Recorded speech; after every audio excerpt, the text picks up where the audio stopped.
MV Act vertical bar paralysis of minor's upper body left him deadwood at nascent stage. Tribunal erred in assessing disability as 50%. Gujarat HC.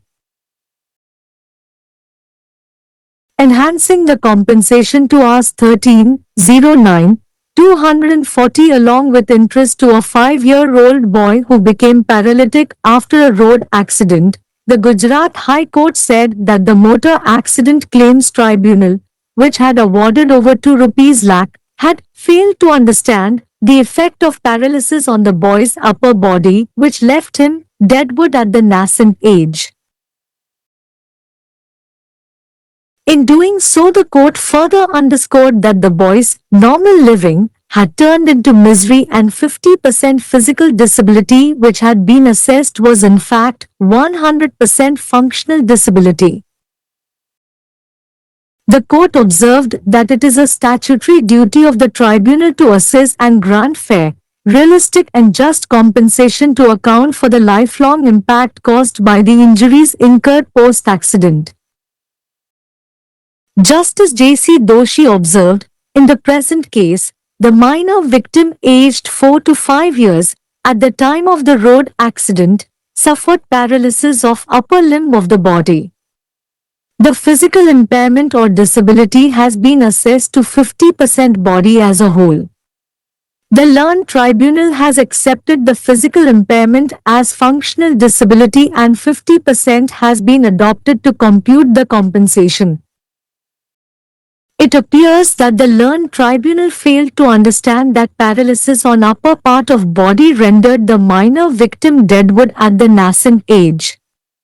Victim having age of 5 years, as a result of the accidental injury, became just remnant. Though he could breathe and survive, his normal living turned into misery and melancholy.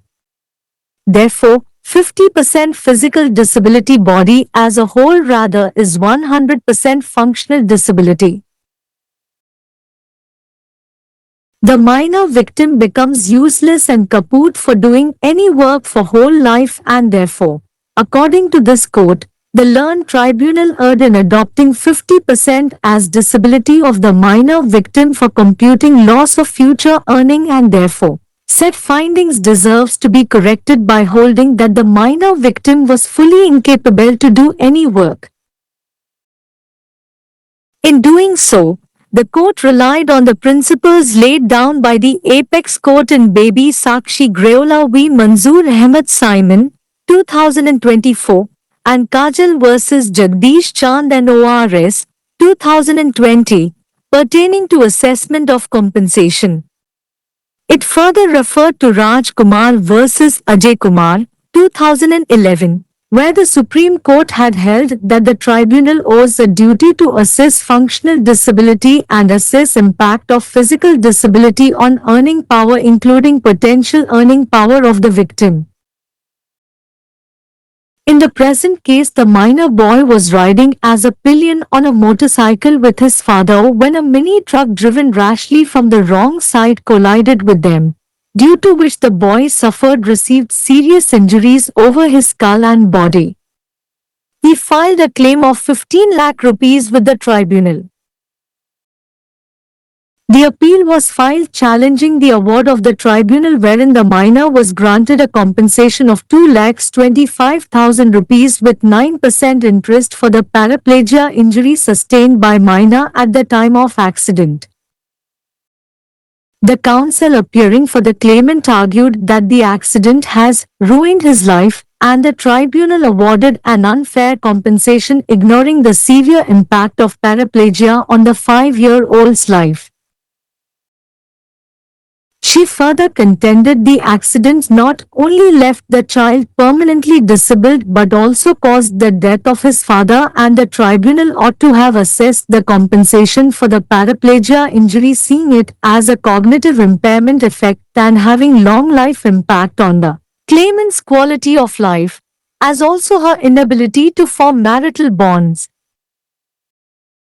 She then argued that the tribunal awarded penny pinching and close-fisted amount of 2,25,000 as compensation instead of adequate amount repairing both physical and mental suffering caused due to the accident. The court then perused the appeal memo and evidence that confirmed the road accident is undisputed and resulted to the death minor's father. It noted that the victim suffered severe injuries, including paralysis in the upper left limb, and was treated in a hospital and underwent prolonged treatment. The court reviewed the medical records, including a disability certificate by the doctor that stated the minor sustained 50% permanent disability.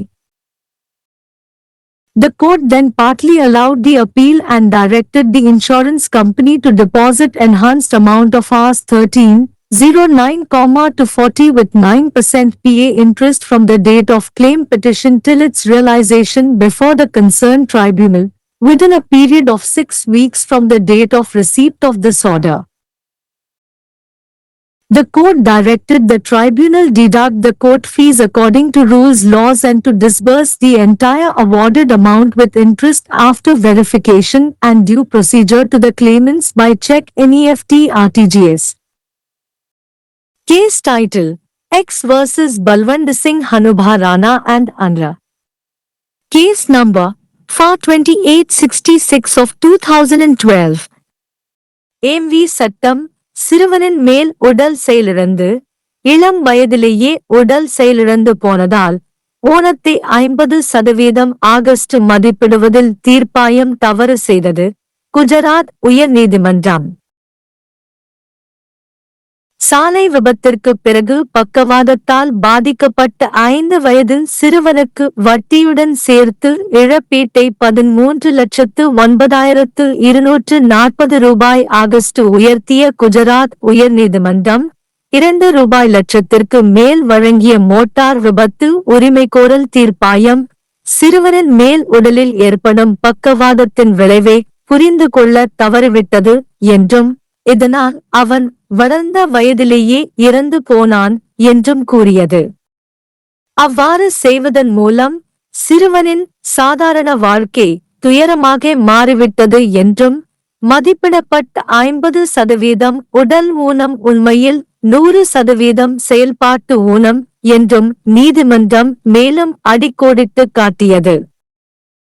விபத்துக்குப் பிறகு ஏற்பட்ட காயங்களால் ஏற்படும் வாழ்நாள் முழுவதும் ஏற்படும் தாக்கத்தை மதிப்பிடுவதற்கும் நியாயமான, யதார்த்தமான மற்றும் நியாயமான இழப்பீட்டை வழங்குவதற்கும் தீர்ப்பாயத்தின் சட்டப்பூர்வ கடமை என்று நீதிமன்றம் குறிப்பிட்டது. நீதிபதி JUC தோஷி. இந்த வழக்கில் சாலை விபத்து நடந்தபோது 4 முதல் 5 வயது வரையிலான மைனர் பாதிக்கப்பட்டவருக்கு உடலின் மேல் மூட்டு செயலிழந்தது. உடல் குறைபாடு அல்லது இயலாமை ஒட்டுமொத்தமாக 50% ஆகஸ்ட் மதிப்பிடப்பட்டுள்ளது. கற்றறிந்த தீர்ப்பாயம் உடல் குறைபாட்டை செயல்பாட்டு குறைபாடாக ஏற்றுக்கொண்டு இழப்பீட்டை கணக்கிட 50% ஏற்றுக்கொள்ளப்பட்டுள்ளது. உடலின் மேல் பகுதியில் ஏற்பட்ட முடக்கம் சிறு வயதிலேயே பாதிக்கப்பட்டவரை இறந்து போகச் செய்தது என்பதை கற்றறிந்த தீர்ப்பாயம் புரிந்து கொள்ள தவறியதாக தெரிகிறது. தற்செயலான காயத்தின் விளைவாக 5 வயதுடைய பாதிக்கப்பட்டவர் வெறும் எச்சமாகிவிட்டார். அவர் சுவாசித்து உயிர் வாழ முடிந்தாலும் அவரது சாதாரண வாழ்க்கை துயரமாகவும் மனச்சோர்வாகவும் மாறியது. எனவே ஒட்டுமொத்தமாக 50% உடல் குறைபாடு 100% செயல்பாட்டு குறைபாடு ஆகும். மைனர் பாதிக்கப்பட்டவர் வாழ்நாள் முழுவதும் எந்த வேலையையும் செய்ய பயனற்றவராகவும் கவனற்றவராகவும் மாறுகிறார். எனவே இந்த நீதிமன்றத்தின்படி கற்றறிந்த தீர்ப்பாயம் எதிர்கால வருவாய் இழப்பை கணக்கிடுவதற்கு மைனர் பாதிக்கப்பட்டவரின் 50% இயலாமையாக ஏற்றுக்கொள்வதில் தவறு செய்துள்ளது. எனவே மைனர் பாதிக்கப்பட்டவர் எந்த வேலையும் செய்ய முழுமையாக இயலாதவர் என்று கூறி இந்த கண்டுபிடிப்புகள் சரி செய்யப்பட வேண்டும். இவ்வாறு செய்வதன் மூலம் பேபி சாக்ஷி கிரியோலா எதிர் மன்சூர் அகமது சைமன் 2024 மற்றும் காஜல் எதிர் ஜெகதீஷ் சந்த் அதர்ஸ் 2020 ஆகிய வழக்குகளில் இழப்பீடு மதிப்பீடு தொடர்பாக உச்சநீதிமன்றம் வகுத்த கொள்கைகளை நீதிமன்றம் நம்பியிருந்தது. மேலும் செயல்பாட்டு இயலாமையை மதிப்பிடுவதற்கும் பாதிக்கப்பட்டவரின் சாத்தியமான சம்பாதிக்கும் சக்தி உட்பட உடல் இயலாமையின் வருவாய் சக்தியில் ஏற்படும் தாக்கத்தை மதிப்பிடுவதற்கும் தீர்ப்பாயம் கடமைப்பட்டுள்ளது என்று உச்சநீதிமன்றம் தீர்ப்பளித்த ராஜ்குமார் எதிர் அஜய்குமார் 2011 வழக்கையும் இது குறிப்பிட்டது. தற்போதைய வழக்கில் மைனர் சிறுவன் தனது தந்தையுடன் மோட்டார் சைக்கிளில் பின்சக்கர வாகனத்தில் சென்று கொண்டிருந்த போது தவறான பக்கத்திலிருந்து வேகமாக இயக்கப்பட்ட ஒரு மினி லாரி அவர்கள் மீது மோதியது. இதன் காரணமாக பாதிக்கப்பட்ட சிறுவனின் மண்டை ஓடு மற்றும் உடலில் பலத்த காயம் ஏற்பட்டது. அவர் ரூபாய் 15 லட்சம் இழப்பீடு வழங்க வேண்டும். விபத்து நடந்த நேரத்தில் மைனர் பெற்ற பக்கவாத காயத்திற்கு 9% வட்டியுடன் ரூபாய் 2,25,000 இழப்பீடு வழங்க தீர்ப்பாயம் வழங்கிய தீர்ப்பை எதிர்த்து மேல்முறையீடு செய்யப்பட்டது. உரிமை கோருபவர் தரப்பில் ஆஜரான வழக்கறிஞர், விபத்து அவரது வாழ்க்கையை நாசமாக்கிவிட்டது என்றும் 5 வயது குழந்தையின் வாழ்க்கையில் பக்கவாதத்தின் கடுமையான தாக்கத்தை புறக்கணித்து தீர்ப்பாயம் நியாயமற்ற இழப்பீடு வழங்கியது என்றும் வாதிட்டார். இந்த விபத்து குழந்தையை நிரந்தரமாக ஊனப்படுத்தியது மட்டுமல்லாமல் அவரது தந்தையின் மரணத்திற்கும் காரணமாக அமைந்தது என்றும் பக்கவாத காயத்திற்கான இழப்பீட்டை தீர்ப்பாயம் மதிப்பிட்டிருக்க வேண்டும் என்றும் அவர் மேலும் வாதிட்டார். இது ஒரு அறிவாற்றல் குறைபாடு விளைவு மற்றும் உரிமை கோருபவர்களின் வாழ்க்கை தரத்தில் நீண்டகால தாக்கத்தை ஏற்படுத்துதல், அத்துடன் திருமண பந்தங்களை உருவாக்க இயலாமை ஆகியவற்றை கருத்தில் கொண்டு தீர்ப்பாயம் இழப்பீடு வழங்கியிருக்க வேண்டும். பின்னர் விபத்தால் ஏற்பட்ட உடல் மற்றும் மன துன்பங்களை சரிசெய்ய போதுமான தொகைக்கு பதிலாக பைசா, கிள்ளுதல் மற்றும் நெருக்கமான தொகையான 2,25,000 இழப்பீடாக தீர்ப்பாயம் வழங்கியதாக அவர் வாதிட்டார். பின்னர் நீதிமன்றம் மேல்முறையீட்டு குறிப்பாணை மற்றும் சாலை விபத்து மறுக்க முடியாதது என்பதை உறுதிப்படுத்திய ஆதாரங்களை ஆராய்ந்தது. இதனால் மைனரின் தந்தை இறந்தார். பாதிக்கப்பட்டவருக்கு மேல் இடது மூட்டு முடக்கம் உட்பட கடுமையான காயங்கள் ஏற்பட்டதாகவும் மருத்துவமனையில் சிகிச்சை பெற்று நீண்டகால சிகிச்சை பெற்றதாகவும் அது குறிப்பிட்டது. மைனருக்கு 50% நிரந்தர ஊனம் ஏற்பட்டதாக மருத்துவரின் இயலாமை சான்றிதழ் உள்ளிட்ட மருத்துவ பதிவுகளை நீதிமன்றம் மதிப்பாய்வு செய்தது. பின்னர் நீதிமன்றம் மேல்முறையீட்டை ஓரளவு அனுமதித்தது மற்றும் காப்பீட்டு நிறுவனம் இந்த உத்தரவு பெறப்பட்ட நாளிலிருந்து 6 வாரங்களுக்குள் சம்பந்தப்பட்ட தீர்ப்பாயத்தில் கோரிக்கை மனு தாக்கல் செய்யப்பட்ட நாளிலிருந்து அது நிறைவேறும் வரை ஆண்டுக்கு 9% வட்டியுடன் ரூ.13,09,24,000 டெபாசிட் செய்ய உத்தரவிட்டது. விதிகள் சட்டங்களின்படி நீதிமன்ற கட்டணங்களை கழிக்கவும் சரிபார்ப்பு மற்றும் உரிய நடைமுறைக்கு பிறகு காசோலை NEFT RTGS மூலம் உரிமை கோருபவர்களுக்கு வழங்கப்பட்ட முழு தொகையையும் வட்டியுடன் வழங்கவும் நீதிமன்றம் தீர்ப்பாயத்திற்கு உத்தரவிட்டது. வழக்கு தலைப்பு எக்ஸ் வர்சஸ் பால்வந்த் சிங் ஹனுபா ராணா அன். வழக்கு எண் FA2866/2012।